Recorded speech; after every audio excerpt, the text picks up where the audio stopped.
Election ಹೋಗಿದ್ರಾ ಅಣ್ಣ? Election ಹೋಗಿದ್ದೆ. ಎಲ್ಲಿ? ಚನ್ನಪಟ್ಟಣಕ್ಕೆ ಹೋಗಿದ್ದೆ. ಚನ್ನಪಟ್ಟಣಕ್ಕೆ ಹೋಗಿದ್ರಿ. ಏನು ನಡೀತಲ್ಲಿ? ಬೈ ಎಲೆಕ್ಷನ್ ಅಲ್ಲಿ ಅಲ್ಲ ಇವ್ರದೇ ಅಲ್ಲ ನಿಮ್ಮ ಮಿನಿಸ್ಟರ್ ಪೋಸ್ಟ್ ಕೊಟ್ಟಿದ್ದಾರಲ್ಲ ಜಮೀರ್ ಅವರು ಅವ್ರ ಹೇಳಿಕೆಗೆ ಹೋಗಿದ್ದು. ಹೌದು, ನಮ್ಮ ಆಪ್ತರು, ನಮ್ಮ ಅಲಯನ್ಸು, ನಮ್ಮ ನಿಖಿಲ್ ಅಲ್ಲ, ನಮ್ಮ ನಿಖಿಲ್ ಅನ್ನ ನಮ್ಮ ಕ್ಯಾಂಡಿಡೇಟ್ ನಾವು ಹೋಗಿದ್ದೀರಿ. ನಮ್ಮ ಅಲಯನ್ಸ್ ಪಾರ್ಟಿ ನಾವು ಸಪೋರ್ಟ್ ಮಾಡ್ತೀರಿ. ಇಲ್ಲ ನೀವು ಬಂದು ನಿಮ್ಮ ಪಾರ್ಟಿ ಅವ್ರು ಏನಾದ್ರು ಬಂದ್ ಮಾಡ್ತಾರಾ? ನಿಮ್ಮ ಪಾರ್ಟಿ ಕೊಡೋದು ಹೇಳಿಕೆ ಏನಲ್ಲ, ಖರೀದಿ ಮಾಡ್ತೀನಿ ಕಾಲು ಅನ್ನೋದು ಏಕವಚನದಲ್ಲಿ ಮಾತಾಡೋದು. ಅವ್ರ ಪಕ್ಷದಲ್ಲೇ ಬೇಕಾದಷ್ಟು ಹಗರಣಗಳಾಗಿದೆ ಕಾಂಗ್ರೆಸ್ ಸರ್ಕಾರದಲ್ಲಿ. ಇವತ್ತಿನ ಜನ ಯಾರು ಸರ್ ನೆಮ್ಮದಿ ಆಗಿದ್ದಾರೆ? ಏನು ಅಭಿವೃದ್ಧಿ ಆಗಿದೆ? ಯಾವ ಕ್ಷೇತ್ರದಲ್ಲಿ ಅಭಿವೃದ್ಧಿ ಆಗಿದೆ ಹೇಳಿ ನೋಡೋಣ. ಗ್ಯಾರಂಟಿ ಏನು ಗ್ಯಾರಂಟಿ ಯಾರು ಕೊಟ್ಟಿದ್ದಾರೆ? ಈ ಸುಳ್ಳು ಹೇಳೋರ ಬಗ್ಗೆನೇ ನೀವು ಮಾತಾಡ್ತೀರಿ. ನೀವು ಸತ್ಯ ಹರಿಶ್ಚಂದ್ರ ಯಾಕ್ರಿ ರೀ ದುಡ್ಡು ಹಂಚ್ಕೊಂಡು ನೀವೆಲ್ಲ ಎಲೆಕ್ಷನ್ ಮಾಡ್ತೀರಾ? ಯಾವ ಸತ್ಯ ನಿಮ್ಗಳಿಗೆ ಅವ್ರಿಗೆ ನಿಮ್ಗೆ ಮಾನ ಮರ್ಯಾದೆ ಇಲ್ಲಲ್ರಿ, ಜನ ಕೊಂಡ್ಕೊಳ್ತೀರಲ್ರಿ. ಆಯ್ತಾ, ಇವಾಗ ನಾನು ಒಂದ್ ನಿಮಿಷ ಇದೆ. ಚನ್ನಪಟ್ಟಣದವರು ಫೋನ್ ಮಾಡಿರೋದು ಆಡಿಯೋ ನನ್ನ ಹತ್ರ ಇದೆ, ಕೇಳಿಸ್ಲಾ? ಇವ್ರು ಎಷ್ಟು ದುಡ್ಡು ಹಂಚಿದ್ದಾರೆ? ನೀವು ಹಂಚಿರೋದು ಗೊತ್ತು, ಅವ್ರು ಹಂಚಿರೋದು ಗೊತ್ತು. ಇವೆಲ್ಲ ಕತೆ ಹೊಡಿಬೇಡಿ. ಎಲ್ಲರೂ ಒಂದೇ ತಾಯಿ ಮಕ್ಕಳು ನೀವೆಲ್ಲ. ಎಸ್ ಸರ್, ಹೇಳಿ ಸರ್, ಹೇಳಿ ಸರ್. ಹೇಳಿ ಪಾಯಿಂಟ್ ಸ್ವಲ್ಪ ಹಿಂದೆ ಹೋಗಿ ಸ್ವಾಮಿ. ಹೇಳಿ ಸರ್. ಕೋವಿಡ್ ಹಗರಣದ ಬಗ್ಗೆ ಮಾತಾಡ್ತಾ ಇದ್ದೀವಿ. ರಸ್ತೆಯಲ್ಲಿ ಎಲ್ಲ ಬಿಟ್ಬಿಡಿ, ರಸ್ತೆಯಲ್ಲಿ ನಿಂತ್ಕೊಂಡು ಜನರನ್ನ ಕೇಳಿ ಕೋವಿಡ್ ಸಂದರ್ಭದಲ್ಲಿ ಹಗರಣ ನಡೆದಿದೆಯಾ ಇಲ್ವಾ ಅಂತ. ನೀವು ವರದಿ ಮಾಡಿದ್ದೀರಾ, ನಾವು ನೋಡಿದ್ದೀವಿ. ಕೋವಿಡ್ ಸಂದರ್ಭದಲ್ಲಿ ಮೊನ್ನೆ ದಿನ ನಾರಾಯಣ ಸ್ವಾಮಿ MLC ನಾರಾಯಣ ಸ್ವಾಮಿ ಹೇಳಿಕೆ ಕೊಟ್ಟಿದ್ದಾರೆ. ಅವಾಗ ಏನೋ ಪರಿಸ್ಥಿತಿ ಹಂಗಿತ್ತು, ನಾವು ಏನೋ ಖರೀದಿ ಮಾಡ್ಬೇಕಿತ್ತು, ಖರೀದಿ ಮಾಡ್ಬಿಟ್ವಿ ಅಂತ ಸುದ್ದಿ ಬಂದಿದೆಯೋ ಇಲ್ವೋ? ನಾರಾಯಣ ಸ್ವಾಮಿ ಒಪ್ಕೊಂಡ್ಬಿಟ್ರು ಕೋವಿಡ್ ಹಗರಣ ಹೌದು ಅಂತ. ಈಗ ಏನ್ ಮಾಡಕ್ಕಾಗುತ್ತೆ ಅಂತ ಒಪ್ಕೊಂಡ್ಬಿಟ್ರು ನಾರಾಯಣ ಸ್ವಾಮಿ. ಹೇಳಿ, ನಮ್ಮನ್ನು ಬಿಟ್ಬಿಡಿ, ರಸ್ತೆಯಲ್ಲಿ ನಿಲ್ಸ್ಕೊಂಡು ಜನರನ್ನ ಕೇಳ್ರಿ ಕೋವಿಡ್ ಟೈಮಲ್ಲಿ ಏನೇನ್ ಅನುಭವಿಸಿದೀವಿ ಅಂತ. ಅಶೋಕ್ ಸಾಹೇಬ್ರು ಹಾಸ್ಪಿಟಲ್ ಅಲ್ಲಿ ಬೆಡ್ ಸರ್ ಹಂಗೆ ಹೇಳ್ತಾ ಇದ್ದೀರಲ್ಲ ನೀವು. ಮೂಡಿನಗರ ಹಗರಣ ಇದೆಲ್ಲ ಅದು ಹೇಳಿ, ಅದ್ರ ಬಗ್ಗೆ ಹೇಳಿ. ಮೈಸೂರಲ್ಲಿ ಮಾಡಿದಿರಲ್ಲ ನೀವು ಹಗರಣ, ಅದ್ರ ಬಗ್ಗೆ ಹೇಳಿ. ಕಾಂಗ್ರೆಸ್ ಪಾರ್ಟಿನೇ ಹಗರಣ. ಸೈಲೆಂಟ್. ಕೋವಿಡ್ ಹಗರಣದ ಬಗ್ಗೆ ಮಾತನಾಡ್ತಿದ್ರು. ಎಸ್, ಕೋವಿಡ್ ವಿಚಾರವನ್ನ ನಾವು ಚರ್ಚೆ ಮಾಡ್ತಿದ್ವಿ. ಸಂಕೀರ್ತನರವರೇ, ನೀವು ತಾವೇನೋ ಹೇಳ್ತಿದ್ರು ಕೋವಿಡ್ ಬಗ್ಗೆ. ಈಗ ನೋಡಿ, ಕೋವಿಡ್ ಹಗರಣದಲ್ಲಿ ಯಾರೇ ತಪ್ಪಿತಸ್ಥರಿರಲಿ ಅವ್ರ ವಿರುದ್ಧ ಕ್ರಮ ಆಗಬೇಕು. ಯಾರೇ ತಪ್ಪಿತ ಮಾಡಿದ್ರು ಕೂಡ ಅವ್ರ ಮೇಲೆ ಕ್ರಮವಾಗಿ ನಮ್ಮ ಪಕ್ಷದ ನಿಲುವು. ನಾನು ಕೇಳ್ತಿರೋಂಥದ್ದು, ಈ ಮೂಢ ಹಗರಣ ಈಗ ನಡೀತಿರ್ಬೇಕಾರೆ, ವಾಲ್ಮೀಕಿ ಹಗರಣ ನಡೀತಿರ್ಬೇಕಾರೆ ನೀವು ಇದನ್ನ ಡೈವರ್ಷನ್ ಟ್ಯಾಕ್ಟಿಕ್ಸ್, ಮಾಡೋದಕ್ಕೋಸ್ಕರ ನೀವು ಆಯ್ತು ಮೂಢ ಮುಖ್ಯಮಂತ್ರಿಗಳ ತರ ಯಾರಿಗೆ ಪರಿಹಾರ ಸಿಕ್ತು 50-50 ರೀತಿ ಯಾರಿಗೆ ಸಿಕ್ಕಿದೆ? ಯಾವ ರೈತರಿಗೂ ಸಿಕ್ಕಿಲ್ವೇ? ವಾಲ್ಮೀಕಿ ಹಗರಣದ ಹಣ ಇವತ್ತು ಬಾರ್ಗಳಿಗೆ ಹೋಗಿ, ಗೋಲ್ಡ್ ಅಂಗಡಿಗೆ ಹೋಗಿ, 700 ಅಕೌಂಟ್ಗೆ ಹೋಗಿ ಡ್ರಾ ಆಗಿ, ಬಳ್ಳಾರಿ ಚುನಾವಣೆಗೆ ಹೋಗಿ ವಾಲ್ಮೀಕಿ ಹಣ ಲೂಟಿ ಮಾಡಿದಾರಲ್ಲ, ಇದೇ ಸದನದಲ್ಲಿ ಇದೇ ಸಿದ್ದರಾಮಯ್ಯ ಒಪ್ಪಿಕೊಂಡು, ಇವರು ಸಿದ್ದರಾಮಯ್ಯ ಅಲ್ಲ, ಸುಳ್ಳು ರಾಮಯ್ಯ. ಬರೀ ರಾಜ್ಯಕ್ಕೆ ಸುಳ್ಳುಗಳನ್ನ ಹೇಳ್ತಿರುವಂತ ಸುಳ್ಳು ರಾಮಯ್ಯ ಅವರು ಈ ರೀತಿ ಒಂದು ಡೈವರ್ಷನ್ ಟ್ಯಾಕ್ಟಿಕ್ ಮಾಡೋಕ್ಕೋಸ್ಕರ ಇವತ್ತು ಜಸ್ಟಿಸ್ ಡಿ ಕುನ್ನಾ ಅಂತವ್ರ ವರದಿಯನ್ನ ಮುನ್ನೆಲೆಗೆ ತಂದಿದ್ದಾರೆ. 40% ಅಂತ ಬೊಬ್ಬೆ ಹೊಡೆದ್ರು. ಯಾಕೆ ಇಲ್ಲಿವರೆಗೂ ಒಂದೂವರೆ ವರ್ಷ ಆಯ್ತಲ್ಲ, ಯಾಕೆ ಒಂದೇ ಒಂದು ಬಿಟ್ಟು ದಾಖಲಾತಿ ಇವ್ರು ಹೋಗ್ತಾ ಬಿಡುಗಡೆ ಮಾಡೋಕ್ಕಾಗಿಲ್ವಾ? ಇವತ್ತು ಆಪರೇಷನ್ ಕಮಲ ಅಂತಾರ, ಇವರ ಶಾಸಕರನ್ನ ಇವ್ರ ಕೈಯಲ್ಲಿ ಇಟ್ಕೊಳ್ಳೋಕೆ ಇವ್ರಿಗೆ ಆಗ್ತಾ ಇಲ್ಲ. ಅನುದಾನ ಕೂಡ ದುಡ್ಡಿಲ್ಲ, ಇವತ್ತು ಸರ್ಕಾರದಲ್ಲಿ ದುಡ್ಡಿಲ್ಲ. ಸರ್, ಟೈಮಿಂಗ್ ಅವ್ರು ಹೇಳಿದ್ರು, ಟೈಮಿಂಗ್ ನೀವು ತನಿಖೆ ಮಾಡಿ. ಚುನಾವಣೆ ಸಂದರ್ಭದಲ್ಲಿ, ಮೂಢ ಹಗರಣ ಪ್ರಸ್ತಾಪದ ಸಂದರ್ಭದಲ್ಲಿ ನಿಮ್ಮ ಭ್ರಷ್ಟಾಚಾರವನ್ನು ಮುಚ್ಚಿಕೊಳ್ಳೋ ಕಾರಣಕ್ಕಾಗಿ ಜಸ್ಟಿಸ್ ಮೈಕಲ್ ಡಿ ಕುನ್ನಾ ವರದಿ ಯಾವ ರೀತಿ ಲೀಕ್ ಆಗುತ್ತೆ ರೀ? ಅದು ಹೆಂಗ್ರಿ ಲೀಕ್ ಆಗುತ್ತೆ? ಎಲ್ರಿಗೂ ಸಿಗುತ್ತೆ ರೀ. ಈ ಸಂದರ್ಭದಲ್ಲಿ SIT ಅಂತ ರಚನೆ ಮಾಡಿ ನಿಮ್ಮನ್ನು ನೀವು ಮೆಚ್ಚಿಸ್ಕೊಳ್ಳಿಕ್ಕೆ ಅವರನ್ನು ಭ್ರಷ್ಟರು ಅನ್ನೋ ಕಾರಣಕ್ಕಾಗಿ ಇದನ್ನು ತಂದ್ರಿ ಅನ್ನೋದು ಚರ್ಚೆ ಆಗ್ತಿರೋವಂಥದ್ದು. ಇಲ್ಲ, ಅವರು ನೋಡಿ ಹಗರಣ ಆಗಿಲ್ಲ ಅಂತ ಏನು ಹೇಳ್ತಾ ಇಲ್ಲ, ಒಪ್ಕೊತಾ ಇದ್ದಾರೆ BJP ವರ್ಕರು. ಮತ್ತು ಇವರು ಯಾರು ನಮ್ಮ JDS ಅವರು ಕುಮಾರಸ್ವಾಮಿ ಅವರು ಅವತ್ತೇ ಹೇಳಿದ್ದಾರೆ ಕೋವಿಡಲ್ಲಿ ಅಕ್ರಮ ಆಗಿದೆ ಅಂತ. ಹೈಕೋರ್ಟ್ ಕೂಡ ಹೇಳಿದೆ. ನೋಡಿ, ಕುನ್ನಾ ಅವರ ಜಸ್ಟಿಸ್ ಕುನ್ನಾ ಅವರ ಸಮಿತಿಯನ್ನು ರಚನೆ ಮಾಡಿ 8 ತಿಂಗಳಾಗಿತ್ತು. ಅದರಲ್ಲಿ ಎಲ್ಲ ಸಮಗ್ರವಾದಂಥ ತನಿಖೆಯನ್ನು ನಡೆಸಿ ಸರ್ಕಾರಕ್ಕೆ ವರದಿಯನ್ನು ಕೊಟ್ಟಿದ್ದಾರೆ. ಇವರು ರಾಜೀನಾಮೆ ಕೊಟ್ಬಿಟ್ಟು ಕುಮಾರಸ್ವಾಮಿ ರಾಜೀನಾಮೆ ಕೊಡ್ತಾರೆ ಅಂತ ನಮ್ಗೇನು ಕನ್ಸ್ಬಿದ್ದಿತ್ತ? ಚನ್ನಪಟ್ಟಣದಲ್ಲಿ ಬೈ ಎಲೆಕ್ಷನ್ ಆಗುತ್ತೆ ಅಂತ ಹೇಳಿ ಕುಮಾರಸ್ವಾಮಿ ಅವ್ರು ಮುಂಚೆನೇ ಹೇಳಿದ್ರ. ಸೊ ಈಗ ಮುಂಚೆಯಿಂದ ನಡೀತಾ ಇದೆ. ಈ ಉಪಚುನಾವಣೆ ಈಗ ಬಂದಿದೆ. ಕುಮಾರಸ್ವಾಮಿ ಅವ್ರಿಗೆ ಚುನಾವಣೆ ನಿಲ್ಲೋದು ಒಂದು ಚಟ ಇದೆ.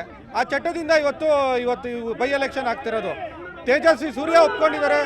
ಅದಾದ ನಂತರ ಶ್ರೀರಾಮ್ಲು ರಾಜೀನಾಮೆ ಕೊಟ್ಬಿಟ್ಟು ಯಾರನ್ನ ಸುಧಾಕರ್ ಅವ್ರ ರೀಪ್ಲೇಸ್ ಮಾಡ್ಬಿಟ್ಟು ಇದನ್ನ ಮಾಡಿದ್ರು. ಇವತ್ತು ಇವರೆಲ್ಲ ಯಡಿಯೂರಪ್ಪನ ಯಾಕೆ 2.5 ವರ್ಷಕ್ಕೆ ಯಡಿಯೂರಪ್ಪನ 2.5 ವರ್ಷಕ್ಕೆ ಯಾಕೆ ಮುಖ್ಯಮಂತ್ರಿ ಸ್ಥಾನದಿಂದ ಕೆಳಗಡೆ ಇಳಿಸಿದ್ರು ಅಂದ್ರೆ ಅದು ಕೋವಿಡ್ ಹಗರಣದಿಂದ. ಈ ರೀತಿಯಾದಂಥ ಅನೇಕ ಹಗರಣಗಳು ಮಾಡಿ ಇವತ್ತು ಇವರಿಬ್ರು ಭ್ರಷ್ಟಾಚಾರದಲ್ಲಿ ಮುಳುಗಿ ಈ ಭ್ರಷ್ಟಾಚಾರಿಗಳ ಗುಂಪು ಇವತ್ತು ಬೀದಿಯಲ್ಲಿ ಕುತ್ಕೊಂಡು ಕೂಗಾಡ್ತಾರೆ. ಏನ ಮಾತಾಡ್ಬೇಕಂತ ಹೊಟ್ಟಿದ್ರು ಸರ್ ಅವ್ರ ಮಾತಲ್ಲಿ ದಯವಿಟ್ಟು ಪ್ಲೀಸ್ ನಿಮ್ಮ ಹತ್ರ ಬರ್ತೀವಿ. ನಮ್ಮ ಬಿಜೆಪಿ ಸ್ನೇಹಿತರು ಹೇಳಿದ್ರು ಮೂಢ ಹಗರಣ ಅಂದ್ರು. ಯಾವುದು ಮೂಢ ಹಗರಣನೇ ಅಲ್ಲ, ಅದನ್ನ ಹಗರಣ ಅಂತಿದ್ದಾರೆ. ಕೋವಿಡ್ ಅಲ್ಲಿ ಹಗರಣ ಆಗಿರೋದನ್ನ ಇದೇ ನಾಗ್ ಪ್ರಸನ್ನ ಅವರು ಮೂಢ ಹಗರಣನ ತನಿಖೆ ಮಾಡಿ ಅಂತ ಕೊಟ್ರು. ಅದೇ ಮೈಕಲ್ ಖನ್ನಾ ಅವರು ವರದಿ ಕೊಟ್ಟಿದ್ದಾರೆ ಅದ್ರಲ್ಲಿ ಹಗರಣ ಆಗಿದೆ ಅಂತ. ಆ ಹಗರಣನ ವರದಿನ ಅವ್ರು ಅಕ್ಸೆಪ್ಟ್ ಮಾಡ್ಕೊಳಕ್ ರೆಡಿ ಇಲ್ಲ. ಅವ್ರಿಗೂ ಗೊತ್ತು ಹಗರಣ ಅಂತ. ಅವ್ರು ಅದನ್ನ ಮರೆಮಾಚಿ ನಾವು ಗೆಲ್ತೀವಿ ಅನ್ನೋದಂತ ಬೆಚ್ಚಿ ಬಿದ್ದಲಿದ್ದಾರೆ.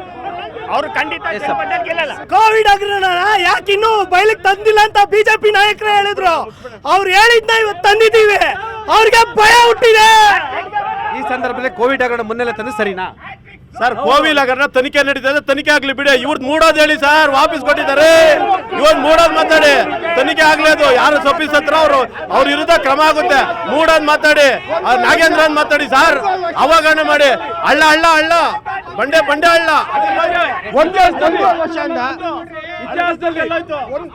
ಸರ್ ಇವಾಗ ಇಷ್ಟೆಲ್ಲ ಮಾತಾಡ್ತಾ ಇದ್ದಾರಲ್ಲ, ಈ ದೇಶದಲ್ಲಿ ಕಾನೂನು ಎಲ್ರಿಗೂ ಒಂದೇ ತಾನೆ. ಬೇರೆಯವ್ರು ಮಾಡಿದ ತಕ್ಷಣ ಇವರು ಇಮಿಡಿಯೇಟ್ ಆಗಿ ಅರೆಸ್ಟ್ ಮಾಡೋದು, ಇನ್ವೆಸ್ಟಿಗೇಷನ್ ಮಾಡೋದು ಎಲ್ಲ ಮಾಡ್ತಾರೆ. ಅದೇ ಇವ್ರ ಕುತ್ತಿಗೆಗೆ ಬಂದಾಗ ಇವ್ರ ಕಾನೂನು ಕುಂಡ್ಕೊಂಡು ಬರುತ್ತಲ್ಲ. ಇದೇ SIT ಈ ಮೂಡಾದಲ್ಲಿ ಏನು ಮಾಡ್ತಾ ಇದೆ, ಈ ವಾಲ್ಮೀಕಿಯಲ್ಲಿ ಏನು ಮಾಡ್ತಾ ಇದೆ. ಇವಾಗ ಯಾರೋ ಒಬ್ಬ ಮುಸ್ಲಿಂ ವಿರೋಧವಾಗಿ ಸ್ಟೇಟ್ಮೆಂಟ್ ಕೊಟ್ಟ ಅರೆಸ್ಟ್ ಮಾಡಿದ್ದೀರಿ. ಇದೇ ಜಮೀರ್ ಅವರು ಮಾತಾಡಿದಾರಲ್ಲ, ಒಬ್ಬ ಮಾಜಿ ಪ್ರಧಾನಿ ಬಗ್ಗೆ ಮಾತಾಡಿದ್ದಾರೆ, 2 ಬಾರಿ ಮುಖ್ಯಮಂತ್ರಿ ಆಗಿರೋರ ಬಗ್ಗೆ ಮಾತಾಡ್ತಾ ಇದ್ದಾರೆ.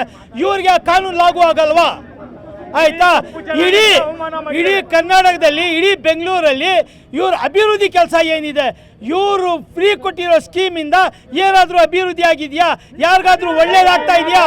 ಅದೇಳಿ ಎಲ್ಲ ಕಡೆ ಸರ್ ಇತಿಹಾಸದಲ್ಲೇ ಸದನದಲ್ಲಿ ಹಗರಣವನ್ನು ಒಪ್ಕೊಂಡಂತ ಮುಖ್ಯಮಂತ್ರಿ ಇದ್ದೆ ಅದು ಸನ್ಮಾನ್ಯ ಸಿದ್ದರಾಮಯ್ಯನವರು. ವಾಲ್ಮೀಕಿ ಒಪ್ಕೊಂಡಿದಾರಾ? ಹಗರಣ ಒಪ್ಕೊಂಡಿದಾರಾ?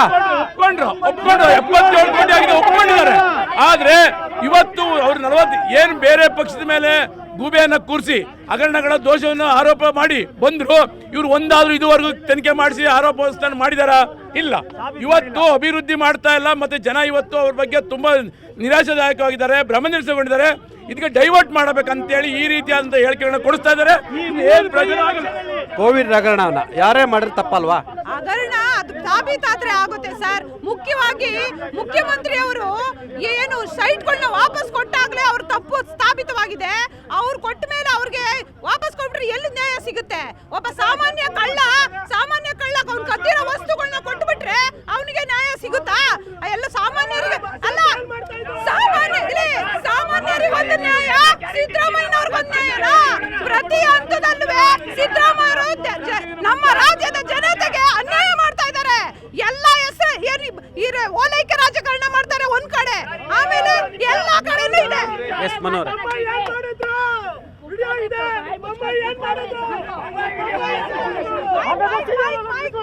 ಸುಳ್ಳರಾಮಯ್ಯ, ಭ್ರಷ್ಟರಾಮಯ್ಯ. ಹೌದು, ಏನ್ ಗೊತ್ತಾ ಸರ್, ಮಳೆ ಬರ್ತಾ ಇದೆ, ತೊಂದ್ರೆ ಯಾರಿಗಾಗ್ತಿದೆ?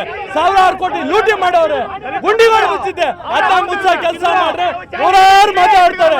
187 ಕೋಟಿ ಹಗರಣ ಮಾಡಿದ್ರು ಅವರು. ಈಗ ನೋಡಿ, ನಾವ್ ಹೇಳ್ತಿರೋಂಥದ್ದು ಅದೇ ಮೂಢ ಹಗರಣ, ವಾಲ್ಮೀಕಿ ಹಗರಣ, ಅಬಕಾರಿ ಹಗರಣ, ಇವೆಲ್ಲವನ್ನು ಕೂಡ ಡೈವರ್ಷನ್ ಮಾಡೋದಕ್ಕೋಸ್ಕರ ಈ ರೀತಿ ಒಂದು ರಿಪೋರ್ಟ್ಗಳನ್ನ ಕಾಂಗ್ರೆಸ್ ಸರ್ಕಾರ ಮಾಡ್ತಾ ಇದೆ. ಇವರ ದುರಾಡಳಿತ ಸರ್ಕಾರ ನಡೆಸೋದ್ರಲ್ಲಿ ವಿಫಲರಾಗಿದ್ದಾರೆ. ಹಾಗಾಗಿ ಇವ್ರಿಗೆ ಬೇರೆ ವಿಧಿ ಇಲ್ಲದೆ ಇದು ಮಾಡ್ತಾ ಇರ್ತಾರೆ. ಸುಳ್ಳು ರಾಮಯ್ಯ, ಸಿದ್ದರಾಮಯ್ಯ ಸರ್, ಈಗ ಮೂಢ ಹಗರಣ, ವಾಲ್ಮೀಕಿ ಹಗರಣದಲ್ಲ ಅವ್ರು ಪ್ರೂವ್ ಮಾಡ್ಕೊಳ್ಳಿ. ಅದು ಬಿಟ್ಟು ಕೋವಿಡ್ ಹಗರಣ ಅಂತ ಇಲ್ಲದೆ ಇರುವಂತ ಹಗರಣ ತಂದ್ಬಿಟ್ಟು ನೀವು ಬಿಜೆಪಿ ಅವ್ರು ಹೀಗೆ ಅನ್ನೋದಕ್ಕಿಂತ ಇವ್ರು ಫಸ್ಟ್ ನ್ಯಾಯವಾಗಿ ಸರ್ಕಾರ ನಡೆಸಲಿ ಅನ್ನೋದು ನಾನು ಹೇಳೋದು.